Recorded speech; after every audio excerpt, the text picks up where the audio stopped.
words of our Lord Sri Aurobindo.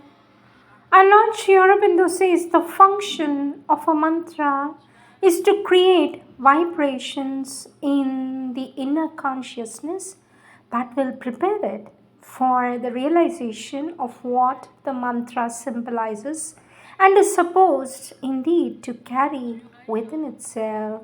With always our love and blessings, says our Lord Sri Aurobindo.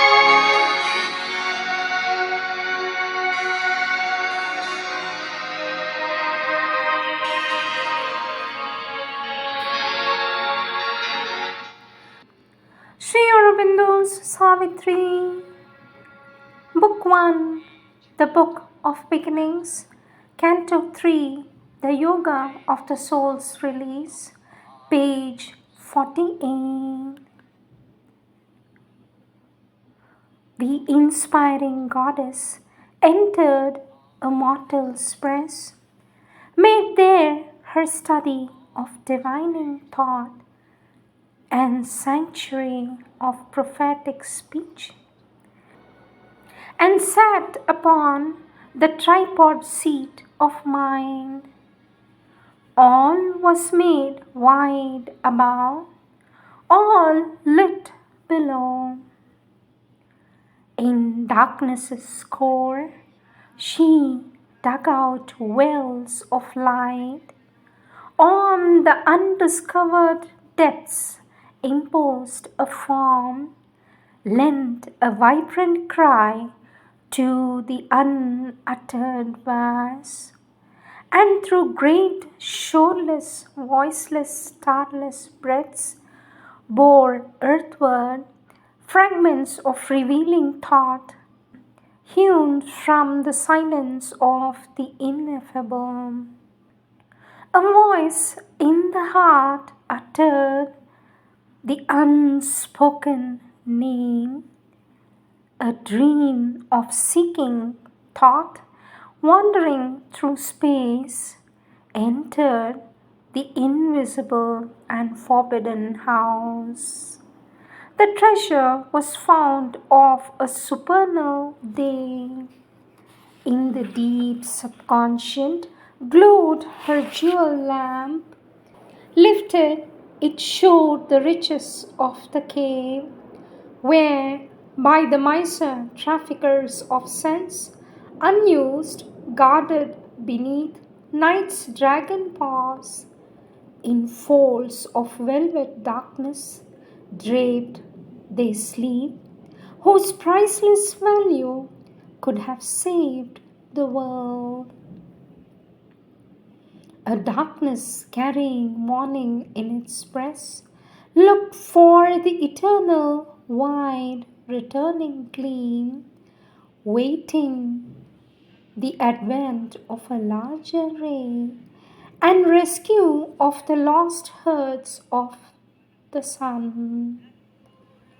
In a splendid extravagance of the waste of God, dropped carelessly in creation's spendthrift work, left in the chantiers of the bottomless world, and stolen by the robbers of the deep, the golden shekels of the eternal lie hoarded from touch and view and thought's desire, locked in blind antlers of the ignorant flood, lest men should find them and be even as gods.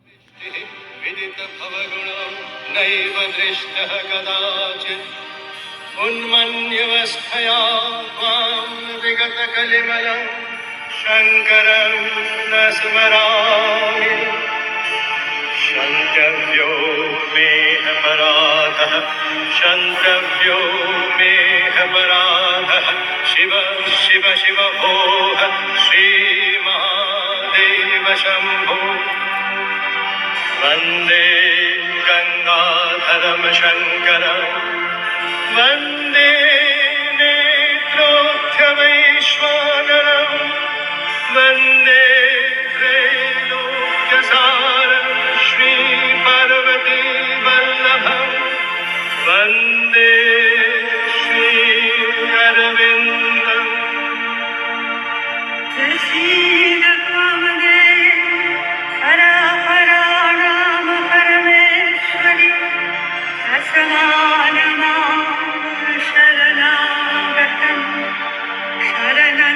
रक्ष रक्षात्मा वन्दे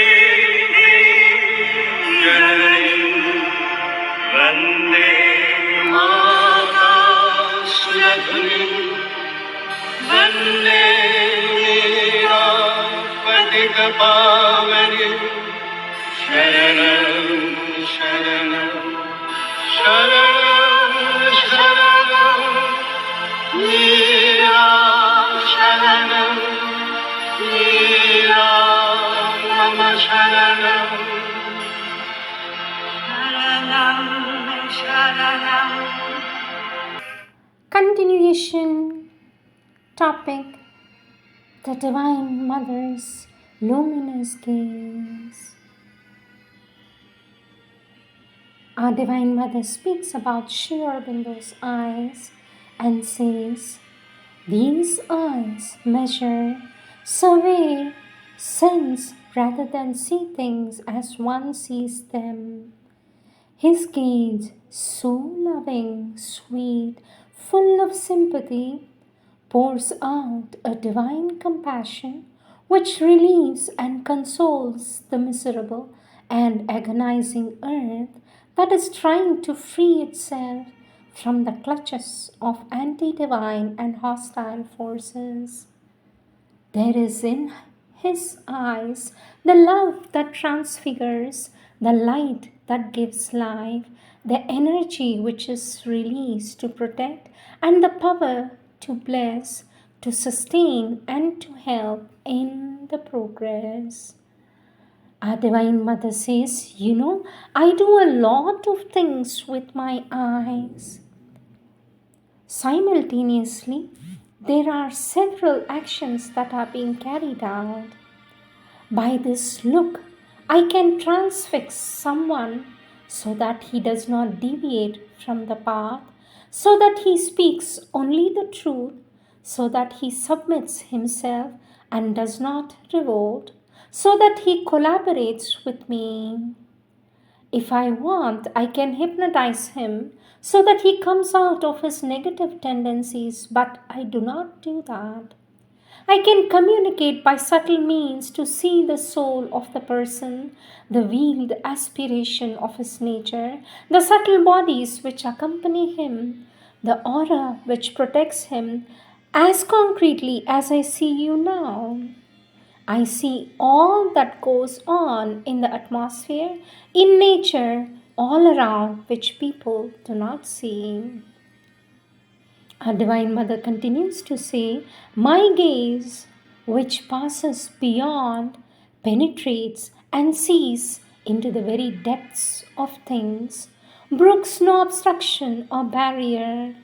It sees the atoms and molecules in their detailed functioning. This gauge that extends to infinity protects eternity in its vision, contemplates immortality in its sight. This infallible look descends by a silent contact and awakens the secret power which resides in the depths of the inconscience of the being which sleeps in eternity." Our Divine Mother says, the past, the present, and the future accompany the person to announce the possibility of his realization and the progress he is capable of making in his terrestrial experience. In a single glance, says our Divine Mother, I see them before me, and his past, his immediate present, with the promise of his future are revealed to me. And if I find him interesting and capable, he becomes a part of my consciousness and accompanies me in his quest towards the truth. In this way, I see many things simultaneously and nothing escapes my view, whether it is visible or invisible. All this unfolds itself in front of me and is projected in the terrestrial atmosphere only when I consent and give the order. I ignore many things which want to manifest, and I assign nature to make her own choice, and she has her impeccable way of bringing out in this universe all that wants to evolve. But when I see some things which wants to transform themselves, I hasten their evolution. Our Divine Mother says, each of my eyes works independently. One projects itself in the infinite to discover the future, and the other scrutinizes, sees, looks, surveys, explores, and arranges so that nothing escapes its vision in order to contemplate and to extend the grace. Our Divine Mother says, in a single glance, I know the history of the person who is before me, all the elements which constitute his being, all the moments of his thought, his impulse, his activity, his attitude, his aspiration, his development, his possibility, all that governs his life, I know it in an instant, in a flash of time. For me, this does not take time because his soul and his aura with his subtle body unfold and spreads the consciousness wide open in front of me so that I may see them as clearly as possible. I do not examine them, but on his own, he tells everything that I want to know about him. Our Divine Mother says, it is interesting that those who know me a little perceive how one of my eyes overflows with love, spreads light, charges and illumines the atmosphere with the divine joy, expresses the supraconscious, changes and witnesses the course of events and circumstances, brings peace and hastens the divine manifestation upon earth. How this gaze moves further and further, disappears in the eternity of time and space. Whereas the other one concentrates and sees all that goes on inside as well as outside, judges and measures the value of the person, his attitude, and of course his possibilities of realization, and according to his capacities, pours a bit of love, light, peace, and power to prepare him so as to communicate with his soul. That is how I communicate with his soul. You understand? It is my gaze which sees, prepares the instrument, then consents to bless in order to pour the divine love. In a glance, I do all this. Well, my eyes reflect the soul, bring forth all the qualities of the soul in its divine purity. They are transparent and lucid. They radiate light and joy. They are filled with compassion and kindness, charged with a sweetness and a benevolence that spreads all around to bless and comfort creatures and men.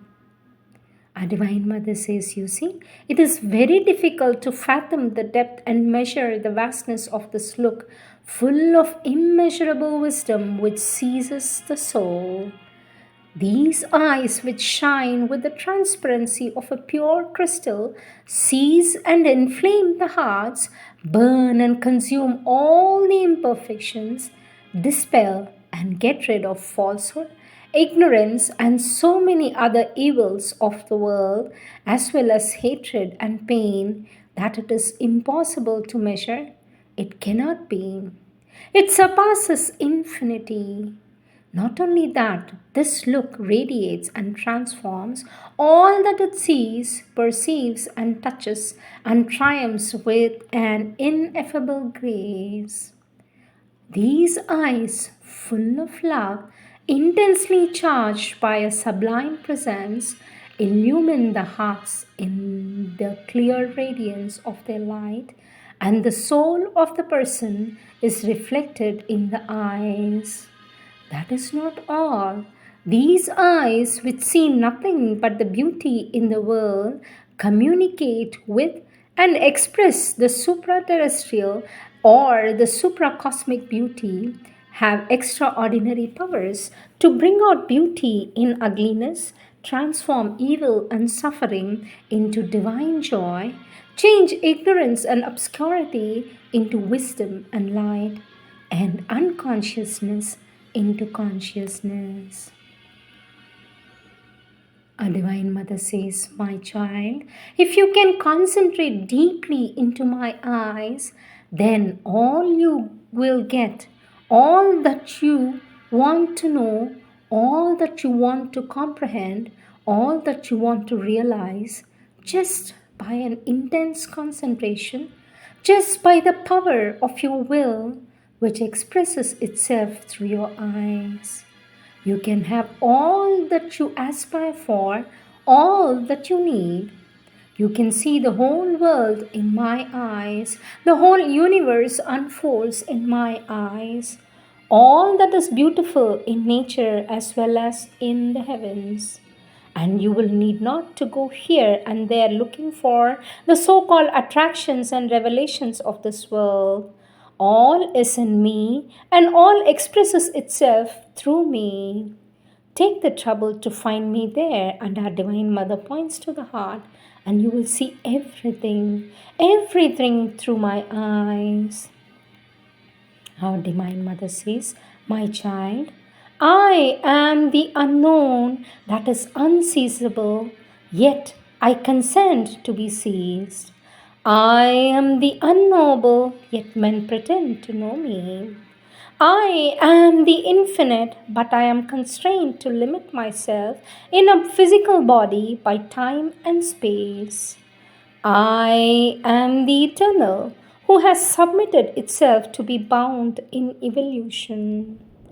I am immortality, which awakes in its innumerable aspects that perish, in order to climb back towards the One, and which has consented to a birth, in order to suffer the terrestrial consequences. I am the mystery, the great paradox which has begun to unveil the innate secrets of this divine manifestation in the terrestrial and cosmic evolution.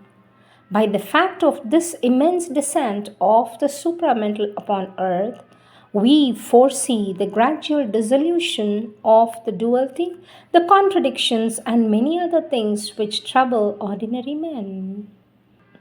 Our Divine Mother says, "My child, I am the cause, the great creatrix from whom everything emanates. All that you can conceive of is created from me, by me, and for me it exists. Nothing is which is not in me. You understand? It will take you hundreds of births to understand what I am. And yet I reveal myself to my devotees who love me, and still I shall remain unseizable." Our Divine Mother says, "Let us not speak of it anymore, because the words and the expressions are so lamentably poor. One would say it is childish to express this state of grandeur and sublimity. One cannot.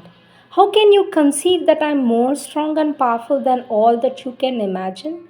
Yet I am more delicate and sweet than all that exists. You see, I can enumerate to you thousands of ways and attitudes of my existence, till you will remain where you are and the whole world will not understand."